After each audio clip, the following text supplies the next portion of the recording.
afternoon.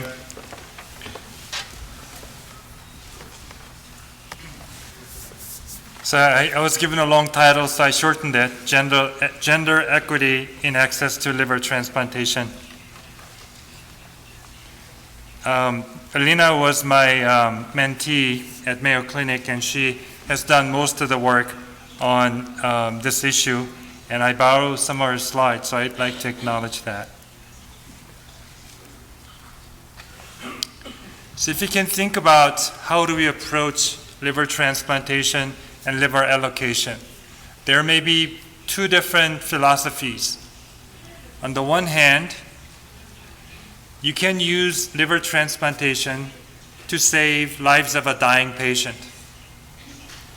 On the other hand, you can use the liver differently, and you want to maximize the outcome by using the organ in a person that will get the most benefit out of that organ. So the first is called urgency principle. The other is called efficiency principle. In the urgency principle, we will take the sickest patient first, and we will be rescuing the patient from certain death as he or she is desperately ill.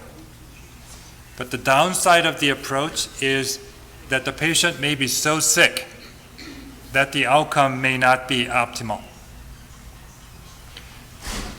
On the efficiency side, we want to maximize the benefit of transplant, and the goal is to maximize the number of people who are living with good quality of life after transplant. The downside of that approach is that if you want to do that, you may have to bypass the patient that is very sick that you want to save, but because the person's outcome may not be as good, the patient will not be selected for the next organ. So there is a contention between the two principles. In the US, the government declared the national policy is the first one, sickest first. So they declared you should allocate organs in the order of medical urgency. But that needs to be constrained by sound medical judgment to make sure that we don't do futile transplantation. So you find a balance, but the big principle is sickest first.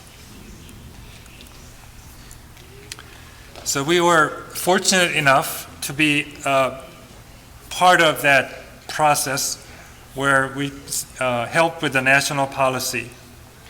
So MELD score, as you see on the left side, has a linear relationship all throughout its range, going from 6 to 40, has a linear relationship with relative risk, meaning that MELD score is very accurate assessing the risk of death. After a few years of using MELD, we introduced MELD sodium score, where you have a MELD score, and depending on the sodium level, you get additional points to arrive at your MELD sodium score. The innovation that was included in MELD and MELD sodium score is to look at the renal function as a part of predictor in liver patients. So in this particular study that I am showing you, we had about 700 patients at Mayo Clinic where we measured their renal function by iothalamate clearance renal function test. So on this side, on the left side of the figure, we showed that up to 2 years when we look at the survival of patients who are waiting for liver transplantation, renal function has a very high impact on their survival. So if your GFR is less than 30, then by less than a year, 50% of patients did not make it. Whereas if you have a decent renal function, then your survival is quite good. This is the graphic relationship between the GFR and the risk of death. The point is, if your GFR is over 60 or 70, you're pretty good. Your risk is minimum. But as you lose GFR from their point on, you have a linear increase in the risk of death. So thinking about renal function is an important part of predicting the outcome of liver failure patients waiting for liver transplantation. So when the liver transplantation field started in 1980, there weren't too many people waiting for liver transplantation. And as we get more popular, so to speak, we decided to get first come, first served basis allocation regimen. But as the demand became larger and larger, we needed to implement some rules. So in 2002, MEL score was introduced, and there were further changes in the organ allocation system. And now in 2020, today I'm talking to you about potential change in the system, or at least beginning of a discussion in the change of the system to put in gender equity in our transplant allocation system. When MELD was implemented in 2002, it was a reaction to the fact that there were more and more patients waiting for liver transplantation, and the rate of transplantation was heading down. So it was more difficult to get transplantation because the organ allocation was not scientific. When MELD was implemented in 2002, it changed the course. So sick patients are getting transplanted more frequently than before, and the line continues to increase. There's a break in line because the methodology changed, but the message is it went from 25 to almost 50 now, although part of that is the unfortunate opioid epidemic that produced more brain dead donors, but MELD has contributed to better allocation of organs. That's a good news. But if you divide these curves into men and women, this is what you find. So the trend remains the same between men and women, but there is a gap. Before MELD was implemented, the gap was kind of small. It didn't matter whether you're men or women. It was based on first come, first served basis. But with the MELD score, there is an increased gap. And the gap has been persistent since the MELD system got introduced. This is a paper that Alina published looking at 3 endpoints of liver transplant waiting list: transplantation, death, or being removed from the list because you're too sick. The black lines are men, red lines are women. So this is a transplant line. As time goes by, more men are transplanted, and it's less likely for women to get transplanted, as was shown in the previous slide. If you look at the chance for dying or being removed to sick, being too sick to be transplanted, the line is reversed. Women are more likely to die or be removed from the list for being too sick. And in the multivariate analysis, women were less likely, 32% less likely to receive a transplant, and in death and wait list removal in this analysis, they did not achieve statistical significance, but trend is there, as you can see. If you look at the men and women waiting for transplant, there are some fundamental differences. One thing that you notice is naturally, men are taller than in women, and that is in transplant important implication. If you're not in transplant field, the height determines the body size. Big person can take small organs, but small person cannot take a big organ. So women has limited option in terms of size of the organ. That's important. Men tend to have more HCC diagnosis. If you look at the MEL sodium score, actually women needed to have higher MEL sodium score to receive an organ than men. So there are some inequalities between men and women. So what is going on? There are at least 3 factors. First, the height. We already talked about this. Shorter body size limit your ability to take bigger organs. That's number 1. Number 2, MELD includes creatinine, and women have lower muscle mass and produces lower amounts of creatinine in the body, and your creatinine will be lower with lower body size in women than bigger men. And third is exception points. You may be familiar with the concept that hepatocellular carcinoma patients get exception points. They get more MELD scores than their biological MELD. And because men have more HCC, they get more bonus points, so to speak, from the organ allocation system. So let's look at some of these issues. First, renal function. This is a study that Lina presented last year. We looked at adult patients at Mayo Clinic. These are chronic liver disease, not acute, and patients who are not on dialysis. GFR was measured with iothalamic clearance, and we tried to estimate what is the creatinine points in the MELD score given the same GFR levels. I'll get to that in the next figure. But please note that in women, their mean creatinine was 0.8. In men, it was 1.0. But if you look at the GFR, despite lower creatinine, women had lower GFR. Despite higher creatinine, men had higher GFR. They had healthier renal function. So this figure is a bit complicated, but the x-axis here is a measured GFR. And the y-axis is how many points do you get from the creatinine part of MELD equation. So for example, if you have a GFR of 50 or 40, here women will get 1.8 point from her creatinine as a part of their MELD score, whatever their MELD score is. Whereas with the same GFR, if you're men, you get 3.5 points from the creatinine that he has out of the MELD score that he has. Does that make sense?